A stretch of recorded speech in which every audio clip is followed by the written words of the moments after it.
Europe 1 Soir.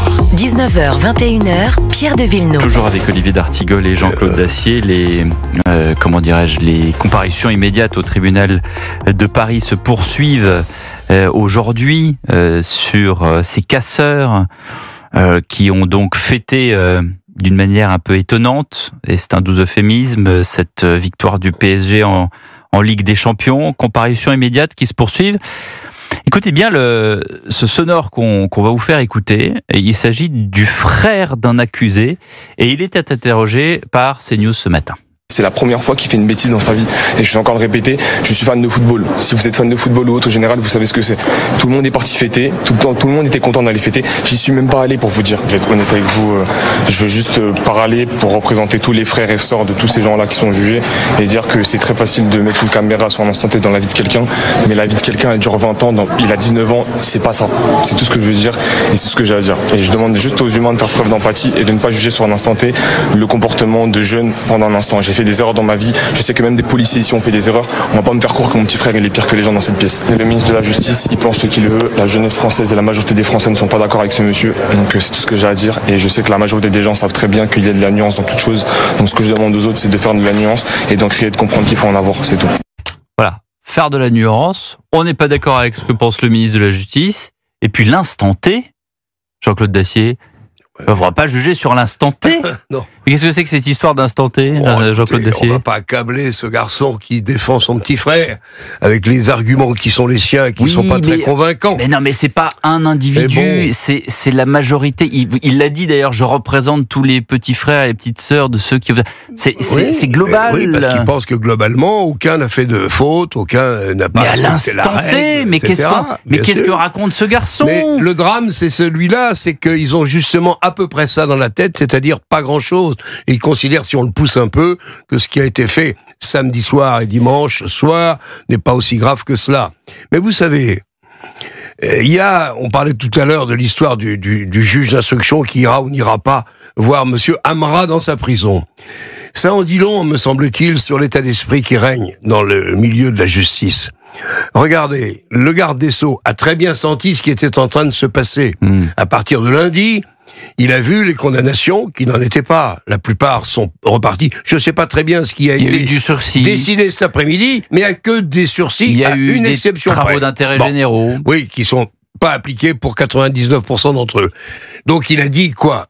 Il a dit simplement ce que souhaitent les Français, à savoir que la politique pénale de ce pays soit en réalité et enfin adaptée à la criminalité nouvelle. Parce que c'est de la criminalité nouvelle qui nous assaille. Je parlais l'autre soir sur CNews de ce qui s'est passé lors de la Coupe du Monde en 98. On a tous fêté le titre de champion sur les Champs-Élysées, me semble-t-il, bien sur sûr. les Champs-Élysées. Black, blanc, bleu, à l'époque, bon, le slogan, hélas, c'est perdu. Mais néanmoins, il n'y a pas eu de violence. Là, ça devient une habitude, une spécificité française. Que le garde des Sceaux, c'est vrai qu'il n'y en a pas beaucoup qui ont parlé, et dit, attention, on file un mauvais coton, il faut adapter la politique pénale de ce pays. Quelles ont été les critiques qui n'ont été adressées par la plupart des syndicats ?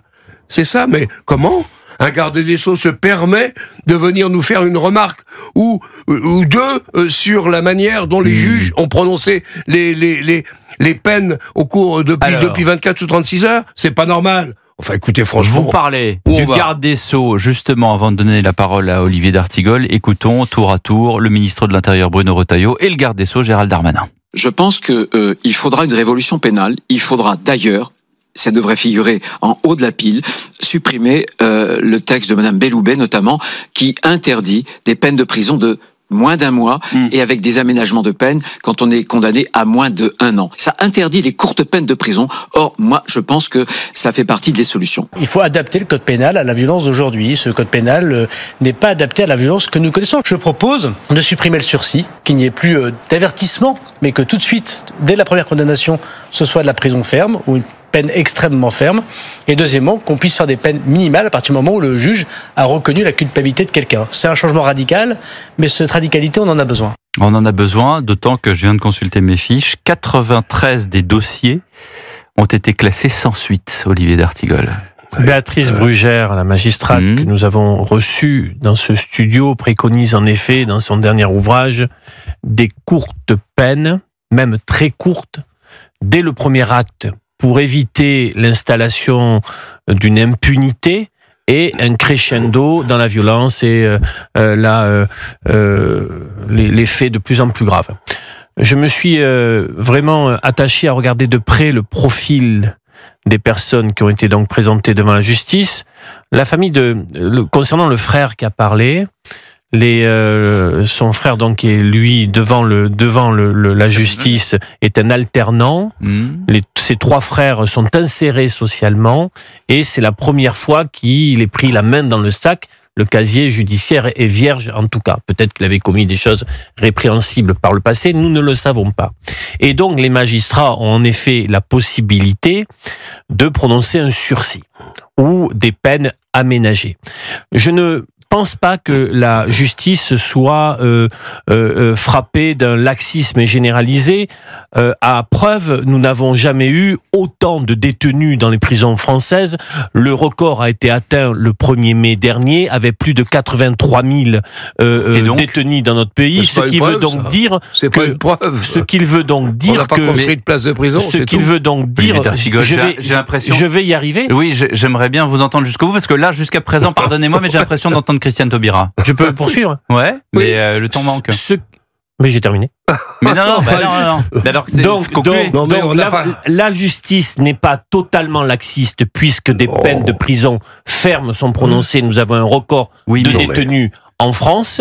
Et aujourd'hui, la magistrature se retrouve dans une situation de régulation pénale. Elle ne peut pas prononcer des peines de prison ferme parce qu'il n'y a pas de place.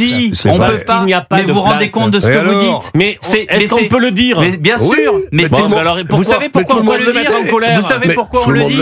On a le droit de se mettre en colère. Pourquoi? Mais parce que c'est effrayant. Mais nous en sommes là, Pierre. On en est là parce qu'on. Qu'est-ce que vous voulez que je vous dise? C'est comme si vous disiez je ne peux plus rien acheter parce que je n'ai plus rien dans mon portefeuille. Mais c'est vrai. Le président Macron a annoncé 15 000 places. Il y en a 5 000 de livrés et 5 000 qui sont en construction. Avant-hier, il y en a 2 qui se sont fait juger. Souvenez-vous de ce que nous disait, c'était le compte-rendu d'audience de Jean-Baptiste Marty. Qu'est-ce qu'il disait, Jean-Baptiste? Il disait les 2 premiers qui se sont fait juger, 20 ans, 22 ans. Casier vierge, rien du tout. Il y en a un qui est en master et puis l'autre de mémoire, voilà. Casier vierge, ils ont tiré des coups de mortier. Je sais, tir tendu, c'est force de l'ordre. Tu te rends compte? Oui. Il y en a un travaux d'intérêt général et l'autre, je sais plus, 3 mois avec sursis. Alors je suis donc favorable à des courtes peine pour ce type d'individu, mais nous ne pouvons pas aujourd'hui. Parce qu'il n'y a pas de place. Voilà. On y est. Mais non, mais Olivier, tu as raison. Il y a effectivement 82 ou 83 000 détenus et il y a 65 000 places. Tout le monde le sait. On est condamné depuis des années à Bruxelles. Il y a 6 000 Est-ce que le président de la République en a conscience des promesses qu'il n'a pas tenues? C'est d'une gravité. Et je vais aller un peu plus loin. Non, j'ai pas fini. J'ai pas fini. Mais moi, j'ai fini, moi. Ah bon, oui, 10 secondes. 10 secondes, la réalité de la politique pénale en France, c'est que la prison est l'exception. Oui, ça ne convient plus à la criminalité. C'est la loi. C'est la loi. C'est la loi. 19h40. Ça ne convient Merci plus, faut les la faire amis. Dans un instant, Cédric Pioline pour Service Pioline sur Europe 1. 19h, 21h. Europe 1 Soir.